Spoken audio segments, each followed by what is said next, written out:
আসসালামু আলাইকুম রহমতুল্লাহি বরকাতু। আজকে একটি কার্যকারী সহজ ভিডিও নিয়ে আমি উপস্থিত হয়েছি। মনোযোগ সহকারে শুনবেন।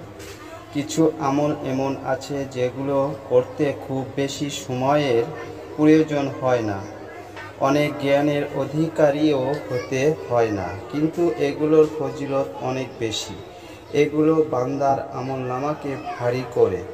যেমন রাসূল সাল্লাল্লাহু আলাইহি ওয়াসাল্লাম বলেছেন, যে লোক একবার যে কোনো আমলের আগে বলে সুবহানাল্লাহিল আজিম। আশা করি সূরাটি শুনে নিন। আউযু বিল্লাহি মিনাশ শাইতানির রাজীম। বিসমিল্লাহির রহমানির রহিম।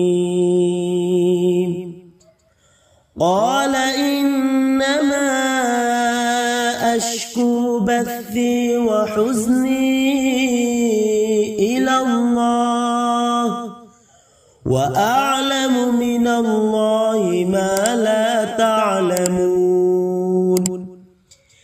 يا بني اذهبوا فتحسسوا من يوسف وأخيه ولا تيأسوا من روح الله إنه لا ييأس من روح الله